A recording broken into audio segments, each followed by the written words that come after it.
Assalamualaikum warahmatullahi wabarakatuh. Selamat datang kembali di channel Hikmah Misteri. Dan tentunya masih bersama saya Mas Nara. Apa kabar kalian semua? Semoga selalu baik-baik saja, sehat badannya, dilimpahkan rezekinya, dan dihindarkan dari segala mara bahaya. Amin. Di kesempatan kali ini saya akan menceritakan sebuah cerita horor dengan judul Misteri Kematian Para Pelakor, melanjutkan dari part sebelumnya.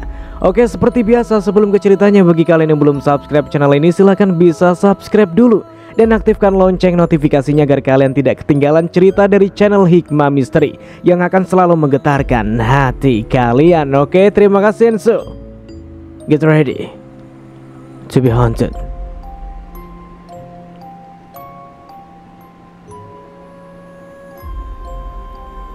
Tangga ini begitu kotor dan berdebu, seolah telah lama tak dibersihkan.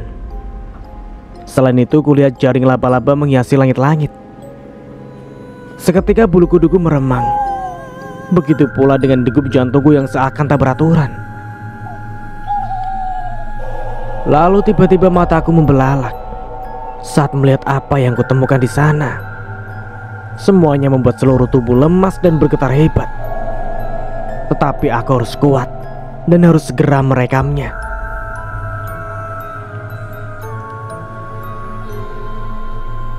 Sulit dipercaya, rupanya aku telah menikah dengan seorang lelaki psikopat berdarah dingin. Berkali-kali aku bergidik ngeri saat melihat apa yang dilakukan Bang Anwar. Aku membekap mulutku sendiri, berusaha menahan agar diri ini tidak histeris saat melihat perbuatan keji yang dilakukan suamiku. Tampak sesosok wanita yang terkulai lemas di atas meja dengan keadaan telanjang bulat. Tampaknya ia telah tak bernyawa, karena saat pisau besar menari-nari di atas dadanya, wanita itu hanya diam saja. Aku mencoba tenang dan terus merekam perbuatan keji yang dilakukan suamiku. Tiba-tiba aku teringat gulai jeroan yang beberapa hari lalu ia makan. Astagfirullah. Aku kembali bergidik saat menyadari bahan dari gulai tersebut. Tiba-tiba ada sesuatu yang menyentuh kakiku. Hah! Aku langsung spontan berteriak dan melompat saat seekor tikus menggigit kaki ini. Tiba-tiba Bang Anwar telah berada di hadapanku. Ia langsung menarik tanganku dan menyeret masuk ke ruangan rahasia itu. Lepaskan aku, Bang. Lepasin, Bang. Jangan bawa aku ke sini. Aku mulai cemas dengan apa yang akan terjadi pada aku. Bang Anwar bukan lagi lelaki yang kukenal. Bisa saja dia menghilangkan nyawaku dengan sadis. Lalu bagaimana nasib anak-anak jika aku pergi dari dunia ini? Mengapa kamu terus mencari tahu tentang apa yang kulakukan? Padahal aku sudah memberikan semuanya kepadamu. Harta, cinta, dan ragaku telah menjadi milikmu. Tapi kenapa kamu tidak diam saja dan menjadi istri yang baik untukku? Sadarlah, Bang, apa yang Abang lakukan ini salah. Diam, kamu tidak mengetahui apapun, bentaknya sambil mencengkram mulutku dengan kuat. Aku mohon, Bang, bertaubatlah sebelum terlambat. Diam.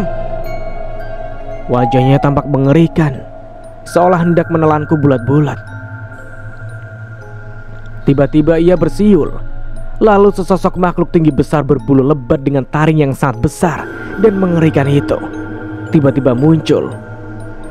Andai saja kamu menurut, kamu akan menjadi ratu dalam hidupku. Tetapi karena kamu mencoba menggagalkan semua rencanaku, maka terpaksa aku melakukan ini, ucapnya sambil melempar tubuhku ke dekat sosok genderuwo yang matanya menyala saat menatapku. Aku berteriak sekencang mungkin. Mungkin aku lebih rela jika Bang Anwar langsung menikam jantungku dengan pisau jagalnya daripada harus memenuhi hasrat makhluk terkutuk itu. Bruk. Tiba-tiba terdengar pintu terbuka dari arah atas. Blek, blek, blek, blek, blek. Terdengar derap langkah menuruni tangga. Tiba-tiba kulihat bapak mertua, ibu mertua, bidarmi, dan beberapa polisi, juga beberapa warga lainnya. Bantu saya membaca surat Al-Kahfi. Jika tidak hafal, boleh ayat kursi atau surat-surat pendek, ucap bapak mertua. Tiba-tiba terdengar suara gemuruh orang-orang yang melafalkan ayat-ayat suci Al-Quran. Aku yang tengah berada dalam cengkraman makhluk mengerikan itu turut membaca ayat kursi dan surat-surat pendek. Tiba-tiba makhluk mengerikan itu melempar tubuhku hingga terpental jauh. Ia tampak kepanasan dan berguling-guling di lantai, hingga membuat ruangan terasa bergetar seolah terjadi gempa bumi. Semua orang tampak lebih khusyuk membaca ayat-ayat suci Al-Quran, hingga tiba-tiba tercium bau hangus. Bersamaan dengan itu, makhluk mengerikan itu menghilang. Semua mata langsung tertuju pada mayat wanita yang bergelimang darah di atas meja. Astagfirullah, Anwar, ibu benar-benar tak menyangka kamu akan melakukan hal sekeji ini. Ibu mertua tampak memegangi dadanya. Ia langsung menangis meraung-raung saat mengetahui apa yang putranya lakukan. Tanpa menghiraukan tangisan ibunya, Bang Anwar langsung meraih sebuah kunci, lalu membuka pintu yang mengarah ke kebun belakang. Pantas saja waktu itu pintu tersebut tak bisa dibuka. Rupanya Bang Anwar telah menguncinya dari dalam. Bang Anwar langsung kabur melalui pintu rahasia tersebut. "Berhenti!" ucap polisi sambil mengejarnya. Namun Bang Anwar terus berlari tanpa menghiraukan peringatan dari polisi yang telah menembak ke udara sebanyak 2 kali. Kami semua turut mengejar Bang Anwar yang berlari sekencang mungkin menuju jalan raya. Dor! Sebuah tembakan kembali dilayangkan hingga mengenai kaki Bang Anwar. Semua orang langsung histeris saat melihat pemandangan itu. Namun Bang Anwar masih saja berusaha untuk kabur, walaupun sebelah kakinya telah mengucurkan darah akibat peluru yang mengenainya. Tiba-tiba sebuah mobil truk besar melaju ke arahnya. Lalu tiba-tiba ia menghantam tubuh Bang Anwar hingga menjadi potongan-potongan yang membuat semua orang bergidik ngeri. Astagfirullah! Aku berteriak sekencang mungkin saat melihat kejadian tragis tersebut. Begitu pula ibu dan bapak mertua. Mereka langsung menghambur ke arah tubuh Bang Anwar yang sudah tak utuh lagi. Tiba-tiba beberapa anjing liar berdatangan dan menggonggong ke arah kami. Para warga mencoba mengusir kawanan hewan tersebut, mencegah mereka mengambil salah satu potongan tubuh suamiku. "Anwar, mengapa semua ini terjadi padamu, nak?" teriak ibu mertua diiringi isak tangis yang begitu menyayat hati. Walaupun Bang Anwar bukan anak kandungnya, tetapi hatinya pasti sangat hancur menyaksikan semua itu. Tiba-tiba tubuhku terasa lemas saat melihat genangan darah dan potongan tubuh yang masih berserakan tersebut. Saat sadar, tiba-tiba aku telah berada di kamar ditemani Bidarmi dan anak-anak yang tampak cemas melihat keadaanku. "Apa yang terjadi, Bi?" tanya aku. Ia memelukku dengan erat sambil berlinang air mata. Begitu pula dengan kedua anakku yang tampak menatapku dengan tatapan nanar. Terdengar suara isak tangis dari luar kamar. Aku segera keluar dan menemui ibu mertua yang tengah menangis meraung-raung. "Di mana jenazah Bang Anwar?" tanya aku. "Sudah dikebumikan," sautnya sambil berlinang air mata. Rupanya aku pingsan cukup lama, sehingga aku tak sempat melihatnya untuk yang terakhir kalinya. Aku langsung memeluk ibu mertua dengan erat. Semua terjadi begitu cepat. Rasanya baru kemarin lelaki itu membuatku tergila-gila. Lalu kini aku harus dihadapkan dengan kenyataan pahit tentang dirinya. "Amanda, ibu mewakili Anwar untuk meminta maaf padamu." Aku mengangguk lalu kembali memeluk erat tubuhnya. "Sudah berapa lama kamu mengetahui tentang apa yang dilakukan Anwar?" tanyanya. "Baru 2 hari lalu. Saya merasa curiga dengan gelagatnya. Tetapi baru tadi malam saya bisa membuktikan semuanya. Setelah itu, aku langsung berterima kasih pada Bidarmi, karena jika ia tidak bergerak cepat, mungkin aku sudah menjadi korban makhluk mengerikan itu. Wanita Parubaya itu menjelaskan bahwa dirinya telah lama menaruh rasa curiga kepada Bang Anwar. Itulah salah satu alasan ia melamar kerja di rumah ini, karena ia berniat untuk mengungkap semuanya. Bidarmi juga bercerita bahwa dirinya sering memata-matai gelagatku juga Bang Anwar. Namun, ia masih belum bisa menemukan cara untuk mengungkap semuanya. Hingga saat melihat Bang Anwar masuk ke kamar tamu, lalu diikuti olehku, maka Bidarmi langsung mengikuti dari belakang. Lalu saat melihatku menemukan pintu rahasia di kamar tersebut, Bidarmi langsung menelpon polisi, juga memberitahu kedua mertua bahkan para warga. Aku benar-benar salut dengan aksinya yang gesit. Berkat dirinya, aku bisa terbebas dari makhluk mengerikan peliharaan Bang Anwar. Tiba-tiba terdengar suara banyak orang di depan rumah.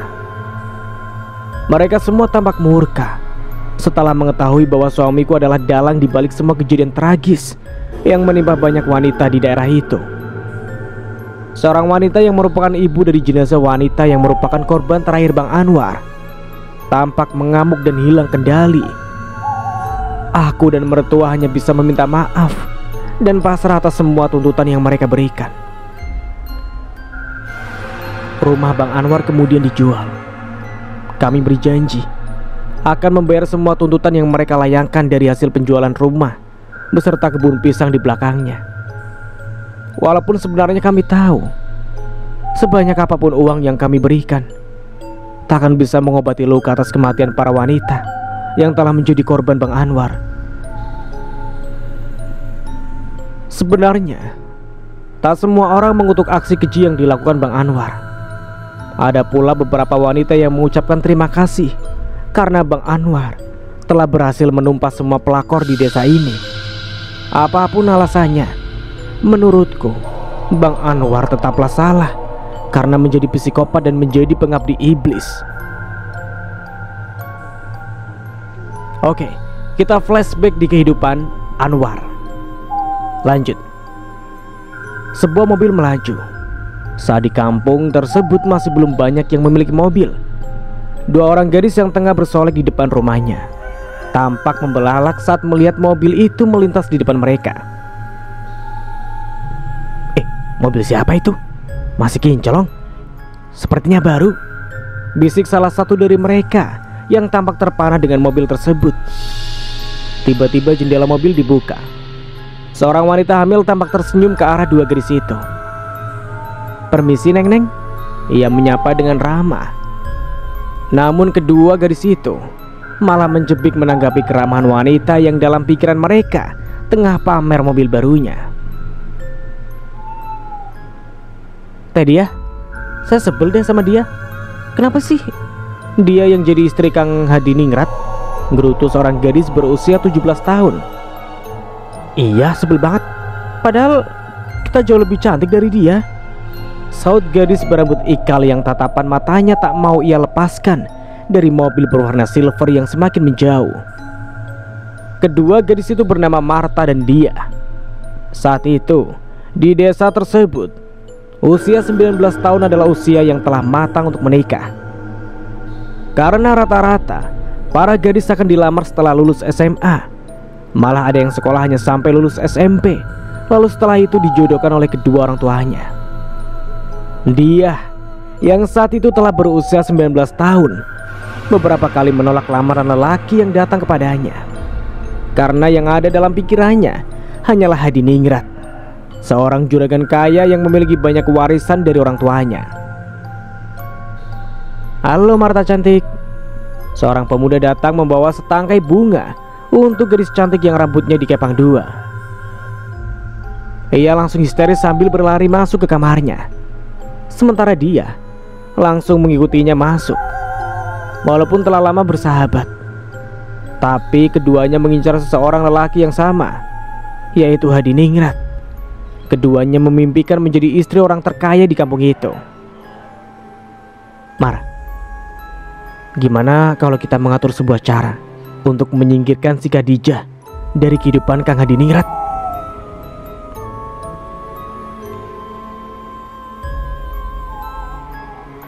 Lalu setelah si Khadijah tersingkir, teh dia jadi istrinya Kang Hadiningrat. Enak di teteh, gak enak di saya. Gadis tersebut menekuk wajahnya. Kita berdua jadi istrinya saja. Saya rela kok berbagi.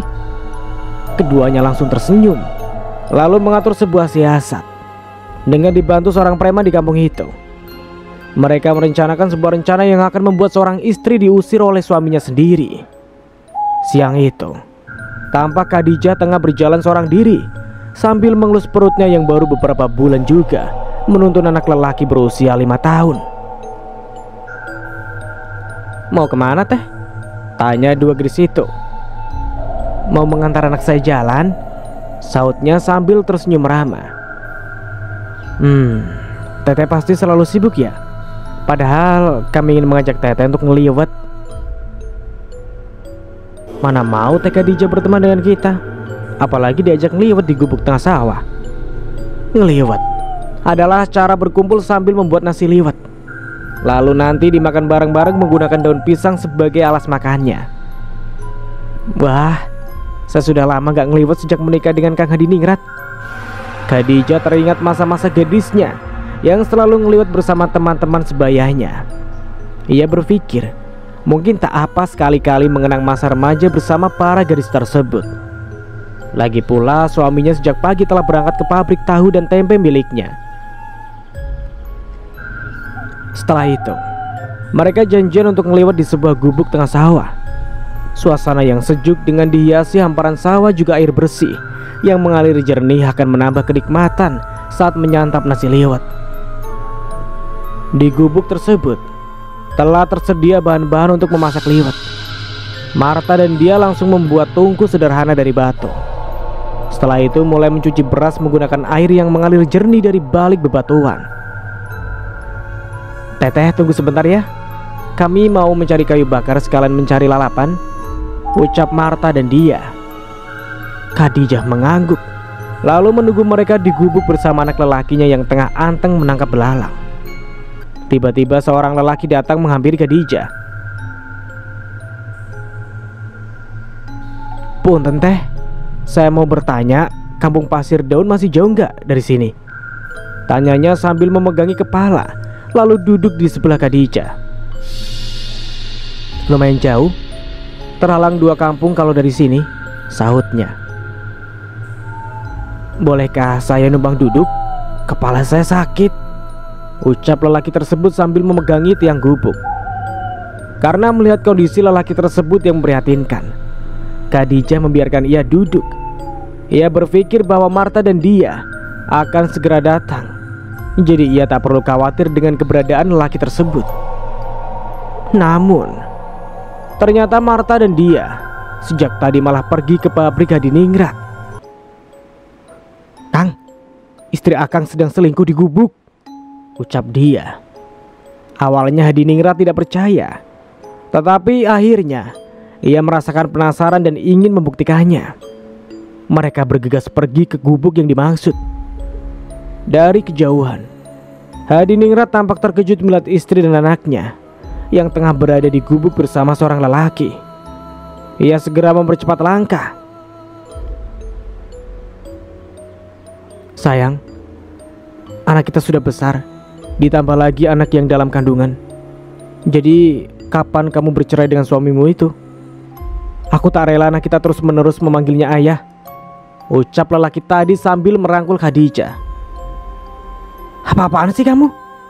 Khadijah tampak terkejut dengan ucapan lelaki tersebut yang terkesan ngawur. Gegas ia menghempaskan lengan lelaki itu, lalu bergerak menjauh. Di sini tidak ada siapa-siapa. Kamu tak perlu berpura-pura lagi. Apa-apaan semua ini? Teriak Hadiningrat. Dia orang gila, Kang. Dia bicara ngawur. Khadijah tampak ketakutan dengan lelaki tadi. Maafkan saya, tapi tolong segera ceraikan Khadijah, karena anak itu juga anak dalam kandungannya adalah anak saya. Kurang ajar. Hadiningrat tampak geram. Ia langsung memukuli lelaki tersebut. Namun setelah menerima 2 kali serangan, lelaki itu langsung kabur sekencang mungkin. Sementara itu, Hadiningrat langsung menampar istrinya dengan wajah merah padam dan kedua bola matanya yang nyaris keluar. Berani-beraninya kamu mengkhianatiku, teriak Hadiningrat yang tak kuasa menahan amarahnya. Kang, semua ini hanya salah paham. Semua yang diucapkan lelaki tadi bohong. Khadijah menangis terseduh-seduh sambil menjelaskan semuanya. Namun Hadiningrat terlanjur dikuasai kemarahannya. Ia langsung mengucapkan kata talak sebanyak 3 kali untuk wanita yang awalnya sangat ia cintai itu. Berulang kali Khadijah mencoba menjelaskan, tetapi Hadiningrat sudah tak sudi mendengar penjelasannya. Hari itu juga Khadijah juga anaknya diusir dari rumah besar milik Hadiningrat dengan cara yang hina. Wanita itu berjalan sambil berderai air mata menuju kampung halamannya. Setibanya di sana, ia langsung menceritakan semuanya kepada ibunya yang telah lama menjanda. Setelah mendengar semua itu, ibunya langsung sakit-sakitan meratapi nasib naas yang dialami anak perempuannya itu. Setiap hari Khadijah menuliskan kepedihannya di buku hariannya. Ia menuliskan semua yang ia alami dan ia rasakan. Saat itu, ibunya langsung mengirim surat kepada anak perempuan sulungnya yang dibawa merantau ke Pulau Sumatera oleh suaminya. Ibunya meminta anak sulungnya itu untuk segera pulang karena dirinya sakit parah. Sedangkan Khadijah malah seperti orang linglung yang terkadang mengamuk, kadang pula tertawa sendiri. Sekitar seminggu kemudian, Kemala, anak sulung Bu Aisyah, baru saja tiba di kampung itu. Tiba-tiba ia dan suaminya langsung terkejut saat melihat ibunya yang berjalan terseok-seok bersama beberapa warga yang tampak tegang. Kemala dan suaminya keluar dari mobil.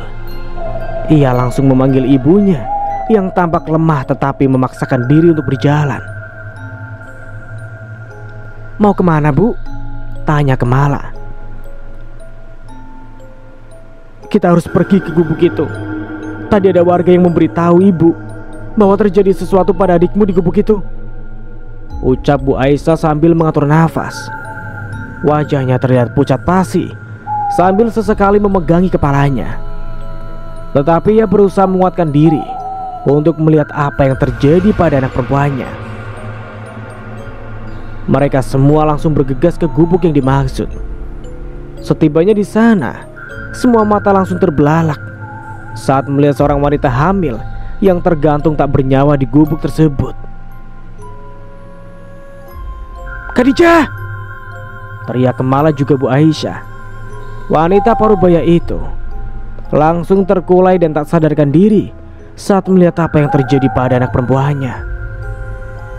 Para warga membantu menurunkan jenazah Khadijah, juga membantu mengurusnya menurut syariat Islam. Kemala yang belum dikaruniai momongan langsung memeluk bocah kecil berusia 5 tahun yang tengah menangis meraung-raung di samping makam ibunya. Anak lelaki itu tampak terguncang dengan berbagai kenyataan pahit yang tiba-tiba menerpa hidupnya. Kemala bersama suaminya mencoba menenangkan tangis anak lelaki tersebut sambil memeluknya dengan erat. Sebelum meninggal, Bu Aisyah menceritakan semua yang terjadi pada Khadijah. Ia juga memberikan buku harian Khadijah kepada Kemala. Tidak lama setelah itu, Bu Aisyah mengembuskan nafas untuk yang terakhir kalinya. "Agung sayang, ayo kita ke Lampung," ajak Kemala dengan lembut. "Saya bukan Agung. Ibu saya tidak meninggal. Ayah saya tidak mengusir saya," teriaknya histeris. Tampaknya anak lelaki tersebut mengalami tekanan batin yang begitu hebat sehingga ia tak bisa menerima semua yang terjadi dengan dirinya. "Nama kamu Anwar. Kami berdua adalah orang tua kamu," ucap Zulkifli. Mendengar itu, anak lelaki berusia 5 tahun itu langsung tersenyum dan memeluk mereka berdua. Setelah itu Kemala dan suaminya segera bergegas untuk kembali ke Lampung. Di perjalanan, tiba-tiba anak lelaki itu kembali mengucurkan air mata saat mengingat nasib ibu juga adiknya yang masih dalam kandungan. "Bu, mengapa ibu dan adik malah pergi meninggalkan saya?" ucapnya liris sambil menatap sebuah gubuk di tengah hamparan sawah dari balik jendela mobil yang tengah melaju. Walaupun dirinya berusaha melupakan identitas dirinya, tetapi semuanya tak bisa menghapus ingatan bahwa dirinya adalah seorang anak yang tiba-tiba dibuang ayah kandungnya sendiri, lalu harus kehilangan ibu juga adik kandungnya. Setibanya di Lampung, Agung yang namanya telah berganti menjadi Anwar mengalami demam hebat. Ia terus-menerus memanggil ibu, juga calon adiknya. Kemala dan Zulkifli yang telah lama menginginkan kehadiran seorang anak tampak merasa iba dengan nasib anak lelaki itu. Mereka berdua berusaha sekuat tenaga untuk mencurahkan semua perhatian juga kasih sayangnya kepada anak itu, hingga akhirnya anak tersebut kembali sehat dan berusaha untuk melupakan semua kepedihannya. 15 tahun berlalu, keluarga itu berniat kembali ke kampung halamannya. Tiba-tiba Anwar mengatakan pada kedua orang tua angkatnya bahwa ia ingin tinggal di kampung yang sama dengan tempat ayahnya tinggal. Mendengar itu, Kemala sangat terkejut karena mengira bahwa Anwar telah melupakan masa lalunya. "Jangan nak, ibu takut kamu kembali kecewa." Kemala sangat khawatir juragan kampung itu tak akan mau mengakui Anwar sebagai anaknya. "Tidak ada niat lain selain ingin mengetahui keadaannya sekarang. Tapi aku berjanji tidak akan memintanya untuk mengakuiku sebagai putranya." Kemala tidak mengetahui alasan Anwar yang tiba-tiba ingin tinggal satu kampung dengan ayahnya. Sebenarnya diam-diam ia membaca buku harian ibunya yang telah usang. Setelah membaca semua ungkapan perasaan ibunya, semua ingatan tentang kepedihannya di masa lalu perlahan kembali mengganggu pikirannya. Darah Anwar langsung mendidih. Ia berniat untuk membalas semua rasa sakit hati yang pernah ia dan ibunya rasakan. Setibanya di kota kelahirannya, Anwar dan Kemala langsung mendatangi makam Khadijah. "Ibu, Agung pulang, Bu. Ibu dan adik baik-baik saja ya? Ibu baik-baik saja kan di sana?" Anwar memeluk pusara ibunya. Walaupun ia berusaha melupakan jati dirinya sebagai Agung dan berganti nama menjadi Anwar, kenangan pahit di masa lalunya tak pernah hilang dalam ingatannya. Butiran bening berjatuhan dari pelupuk mata Kemala. Ia tak menyangka kalau anak yang ia besarkan selama 15 tahun itu rupanya masih menggenggam kepedihan dalam hatinya. Selama ini Anwar selalu periang. Ia sama sekali tak pernah menampakkan kesedihannya. Anwar dan Kemala bergegas pulang menuju sebuah rumah besar di sebuah kampung yang sama dengan Hadiningrat, ayah kandung Anwar. Suatu hari, Anwar tak sengaja melihat juragan kaya tersebut tengah berjandaria bersama dua istri juga dua anak perempuannya. Ayah kandungnya itu tampak bahagia dengan kehidupan barunya. Pemandangan itu membuat wajah Anwar memerah. Tangannya mengepal dengan keras. Rahangnya pun turut mengeras disertai suara gemertak gigi. Ia seakan hendak meledak. Namun Anwar berusaha tenang untuk memikirkan cara balas dendam dengan cara yang cantik. Di kampung itu, Kemala dan keluarganya bisa langsung diterima dengan baik oleh para tetangga karena sikapnya yang ramah. Tak ada satupun orang yang mengetahui bahwa Kemala adalah kakak dari Khadijah, istri pertama Hadiningrat. Bahkan Hadiningrat dan kedua istrinya sama sekali tak mengenali Kemala. Bukan hanya karena Kemala berasal dari desa sebelah, tetapi karena setelah lulus SMA, Kemala langsung dipersunting oleh seorang lelaki asal Lampung, lalu dibawa ke sebuah provinsi yang terletak paling ujung di Pulau Sumatera tersebut. Selain tidak mengenali Kemala, Hadiningrat juga tidak mengenali anak lelaki yang semula bernama Agung Hadiningrat. Padahal paras anak lelaki tersebut semakin lama semakin mirip dirinya. Perhatian Hadiningrat hanya terfokus kepada kedua istri, juga kedua putrinya yang masih kecil. Suatu hari, saat Anwar tengah jalan-jalan di kampung tersebut, ia tak sengaja melihat Marta dan dia yang diam-diam bertemu dengan seorang lelaki tinggi besar yang mengenakan masker. Kalau bukan karena saya yang mengaku sebagai ayah dari anak Khadijah, mungkin kalian tidak bisa menikah dengan juragan kaya itu. Anwar bersembunyi di belakang pohon kelapa. Ia tampak sangat terkejut saat mendengar ucapan lelaki itu. Bukankah kami sudah memberikan imbalan yang cukup besar? Ucap Marta dan dia lirih, tetapi mata mereka tampak membulat, seolah kesal dengan kedatangan lelaki itu. Kalau kalian tidak memberi saya uang, saya bongkar sekarang juga rahasia kalian, ancam lelaki itu. Tanpa berlama-lama, Marta dan dia langsung mencopot semua perhiasan di tubuh mereka, lalu memberikan pada lelaki itu. Masih kurang, ucapnya. Besok kami tambahin, sekarang juga kamu pergi. Lelaki itu mengangguk. Lalu Marta dan dia bergegas meninggalkan tempat itu sebelum ada yang mengetahui apa yang mereka tengah lakukan. Diam-diam, Anwar mengikuti lelaki tadi yang berjalan masuk melewati tepi hutan. Ia sengaja melakukannya karena pasti ia tak akan selamat jika bertemu dengan orang-orang yang selalu setia pada Hadiningrat. Setibanya di sebuah tempat sepi yang jauh dari pemukiman warga, Anwar langsung melompat dan mengejar lelaki itu hingga babak belur. Berbekal ilmu bela diri selama ia tinggal di Lampung, Anwar dengan mudah membuat lelaki tadi terkapar hingga meregang nyawa. Setelah itu, ia bergegas pergi dengan wajah puas. Setelah satu orang lenyap dari dunia ini, maka Anwar mengatur strategi untuk membalas dendam kepada ayahnya. Diam-diam Anwar membakar pabrik tahu tempe milik ayahnya. Tak hanya itu, ia juga membakar rumah besar yang selalu dibangga-banggakan oleh Marta dan dia. Dalam kebakaran tersebut, Hadiningrat menjadi korban tunggal yang dilapisi jago merah.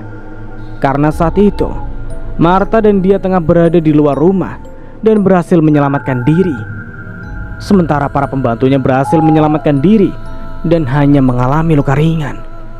Sedangkan Hadiningrat tak bisa diselamatkan setelah sebuah balok kayu menimpa tubuhnya. Setelah sama-sama menjanda, Marta dan dia tak lagi bisa akur. Mereka selalu saja bertikai memperebutkan harta peninggalan Hadiningrat yang tersisa. Peninggalan yang masih tersisa hanyalah tanah bekas rumah yang tinggal puing-puing bekas si jago merah, lalu bekas pabrik tahu dan tempe yang juga tinggal puing-puingnya. Sebenarnya Anwar telah beberapa kali mencoba mencelakai Murti juga Rindi, yang merupakan saudara satu ayah beda ibu dengannya. Namun semua rencananya selalu saja gagal. Akhirnya Anwar memutuskan untuk berhenti sejenak dari aksi balas dendamnya. Ia mulai fokus membantu kedua orang tua angkatnya yang baru membuka rumah makan kecil-kecilan. Awalnya usaha rumah makan tersebut berjalan mulus, karena setiap hari rumah makan tersebut selalu ramai dipadati pengunjung. Hingga suatu hari Murti menikah dengan suami pertamanya. Lalu tidak lama kemudian mereka membuka sebuah warung nasi di kampung itu. Keberadaan warung nasi tersebut seolah saingan bagi rumah makan milik Bu Kemala dan Pak Zulkifli. Karena kemunculannya membuat rumah makan tersebut menjadi sepi, bahkan hingga akhirnya bangkrut. Setelah rumah makannya bangkrut, Bu Kemala dan Pak Zulkifli menerimanya dengan sabar dan tawakal. Mereka lalu beralih menjadi petani pisang dan kopi. Walaupun beberapa kali mengalami kesulitan, mereka sering menolong orang-orang yang tengah kesulitan dan gemar berbagi. Lain halnya dengan Anwar. Sejak suami Murti menjadi saingan bisnis ayahnya, ia merasa dendam dan selalu mencari cara untuk mencelakai lelaki tersebut, terutama Murti dan ibunya. Akhirnya Anwar mencari jalan pintas untuk menjadi orang kaya raya dengan cepat. walau harus melakukan pesugihan genderuwo yang tentu saja membutuhkan tumbal. Setiap bulan, Anwar harus menyerahkan seorang wanita yang akan dijadikan budak pemuas nafsu genderuwo sembahannya. Selain itu, ia juga harus memakan organ tubuh wanita yang telah dijadikan tumbal tersebut. Semua itu agar Anwar terlihat menawan di kalangan para wanita. Tumbal pertama genderuwo tersebut adalah seorang janda yang biasa menggoda suami orang. Anwar sangat tidak menyukai wanita-wanita penggoda. Maka malam itu, ia mengatur rencana untuk menculik wanita tersebut. Namun aksi penculikan gadis tersebut diketahui oleh suami Murti. Hingga akhirnya Anwar mencelakai lelaki bernama Herman tersebut hingga meregang nyawa.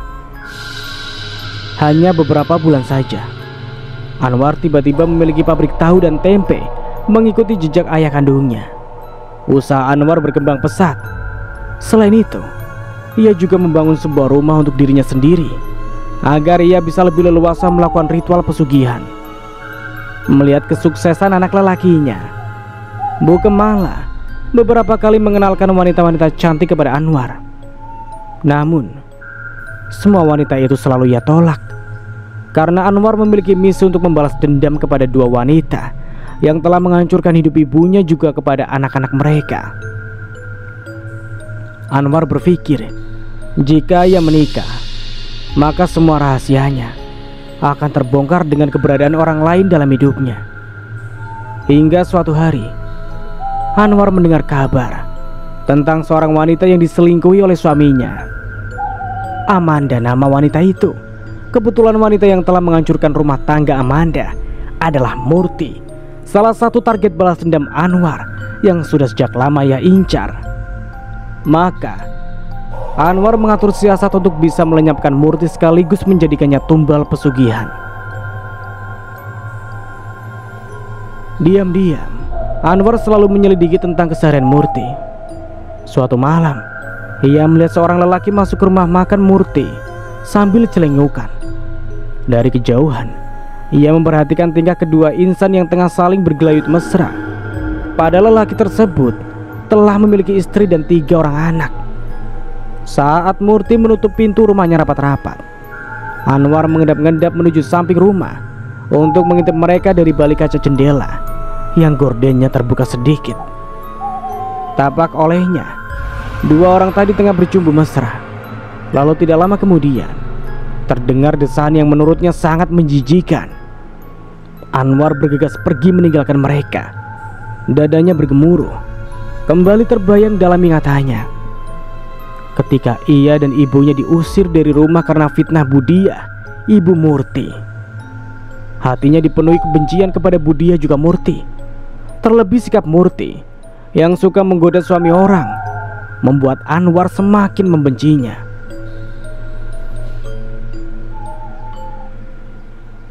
Beberapa waktu kemudian, terdengar kabar bahwa lelaki yang tempo hari ia lihat bercumbu mesra dengan Murti itu menceraikan istrinya. Perasaan Anwar terasa sesak, apalagi saat ia melihat wajah polos 3 anak yang dicampakkan ayahnya demi seorang wanita penggoda seperti Murti. Kebencian Anwar kepada Murti semakin menjadi-jadi. Terlebih selama ini, ia memang mengincar saudara seayahnya itu.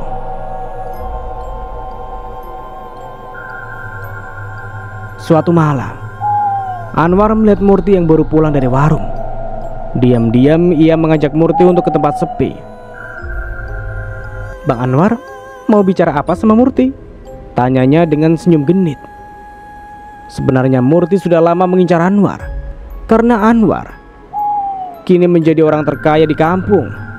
Namun karena ia selalu bersikap dingin pada semua wanita, maka Murti memilih mundur karena sudah terlalu lelah mengejarnya. "Mengapa kamu menikah dengan Hilman? Padahal aku ingin melamarmu."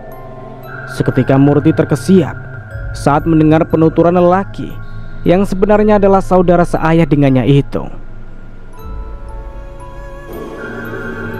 Ia benar-benar tak menyangka Anwar akan mengatakan hal tersebut. Tiba-tiba timbul penyesalan dalam dirinya karena telah menikah dengan Hilman. Padahal ia pasti akan lebih memilih Anwar yang kaya raya dibandingkan Hilman yang hanya pegawai biasa. Abang gak bercanda kan?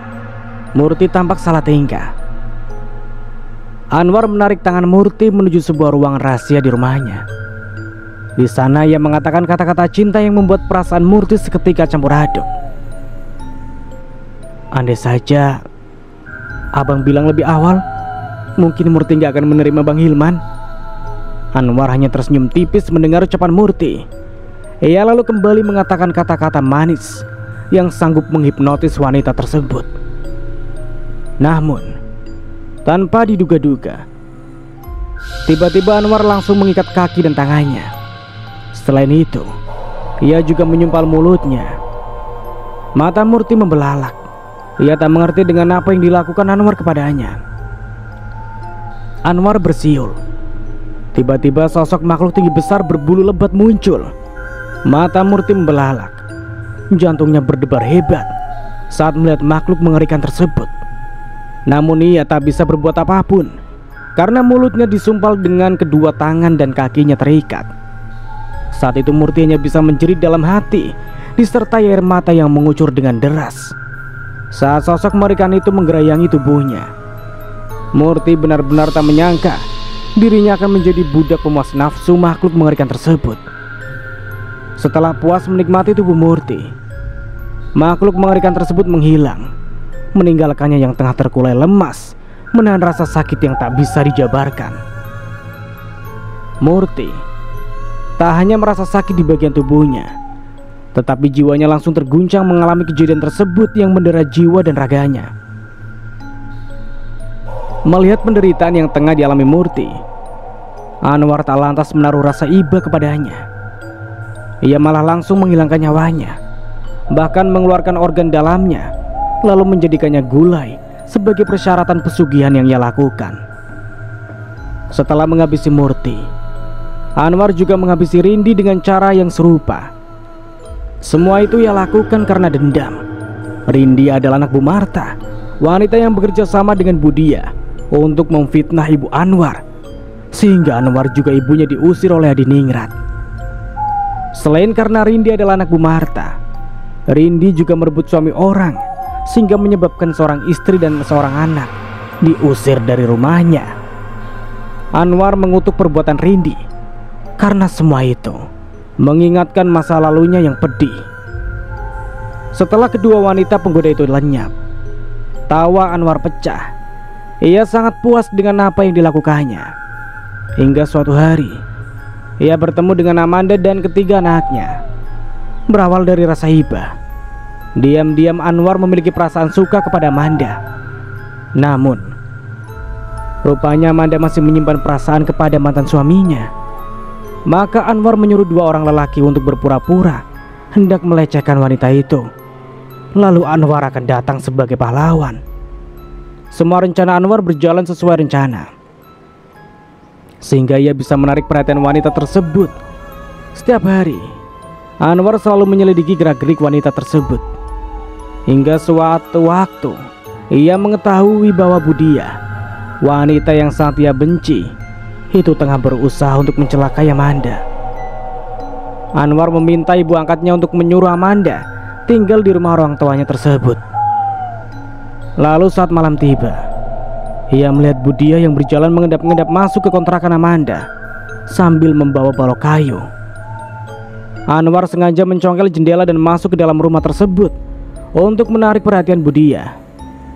Lalu saat wanita parubaya itu masuk, Anwar langsung menyiksanya hingga meregang nyawa. Tak hanya itu, ia juga menggantung tubuh yang sudah tak bernyawa tersebut di gubuk tengah sawah, sama persis seperti yang ibunya lakukan dulu. Setelah puas membalaskan dendam pada Budia, Anwar juga mengatur sebuah rencana untuk menghilangkan nyawa Bu Marta dengan cara yang sama persis seperti Budia. Setelah semua orang yang menyebabkan penderitaan di masa lalunya itu lenyap, Anwar berniat untuk berhenti dari semua kejahatannya. Namun rupanya ia terlanjur memiliki perjanjian dengan iblis, sehingga ia harus terus memberikan persembahan kepada iblis tersebut. Anwar selalu mencari mangsa yang berlatarkan wanita perusak rumah tangga orang. Suatu hari, Bu Kemala terus mendesaknya untuk segera menyatakan cinta kepada Amanda. Lalu, tanpa berlama-lama, ia menuruti semua kemauan ibu angkatnya tersebut. Lagi pula, kini semua balas dendamnya telah berhasil. Jadi ia tak lagi memiliki alasan untuk terus membujang. Tanpa disangka, Amanda telah lama menyukainya. Maka saat ia melamar wanita tersebut, dengan cepat lamarannya itu langsung diterima. Kehadiran Amanda dalam hidupnya menambah warna baru dalam hidupnya. Anwar tampak sangat mencintai wanita itu. Begitu pula sebaliknya, kedua insan tersebut tampak dimabuk cinta karena memiliki perasaan yang sama. Hingga suatu hari, Amanda mencium gelagat aneh dari suaminya itu. Maka diam-diam ia menyelidiki semuanya. Selain Amanda, pembantu di rumah itu yang akrab disapa Bidarmi, ia juga merasa curiga dengan gerak-gerik Anwar. Keduanya menyelidiki Anwar tanpa saling mengungkap kecurigaan masing-masing. Suatu hari, Amanda tak sengaja mengetahui tentang ruang rahasia tempat Anwar mengeksekusi korban-korbannya. Bahkan, Amanda nyaris menjadi mangsa genderuwo sembahan Anwar. Mengetahui semua itu, Anwar langsung menyelamatkan istrinya itu, lalu menutup akses pintu rahasia dari arah kebun. Ia sengaja melakukannya agar Amanda berhenti dengan semua rasa penasarannya. Namun, rupanya Amanda malah semakin penasaran dan berusaha mencari tahu semua yang disembunyikan oleh suaminya itu. Kini, Anwar telah mendapatkan balasan dari semua kejahatan yang ia lakukan. Sementara Amanda terus menangis meraung-raung, menyalahkan dirinya yang tak sempat membuat suaminya itu bertaubat dan menyesali semua kejahatannya. Lelaki psikopat itu harus meregang nyawa dengan cara yang tragis. Bahkan sebagian organ tubuhnya hancur menjadi kepingan daging yang berceceran di jalan. Perbuatan balas dendam, apalagi sampai menghilangkan nyawa seseorang, bukanlah perbuatan yang dapat dibenarkan. Membunuh seseorang adalah sebuah perbuatan dosa besar, terlebih bersekutu dengan iblis. Semua itu adalah perbuatan terkutuk yang amat dimurkai Allah. Namun, merebut suami orang hingga menghancurkan rumah tangga seseorang, itu juga adalah perbuatan tercela yang membuat seorang anak kehilangan keutuhan keluarganya. Sesungguhnya, kebaikan atau kejahatan itu akan kembali pada diri kita sendiri. Maka sebelum melakukan sesuatu, ingatlah dampak akibat dari apa yang akan terjadi karena perbuatan kita sendiri. Dan cerita pun selesai.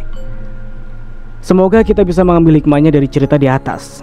Ambil sisi positifnya dan buang sisi negatifnya. Dan dari saya tentunya mohon maaf bila ada salah kata atau dalam penyampaian cerita. Akhir kata, wassalamualaikum warahmatullahi wabarakatuh. Sampai jumpa di cerita selanjutnya.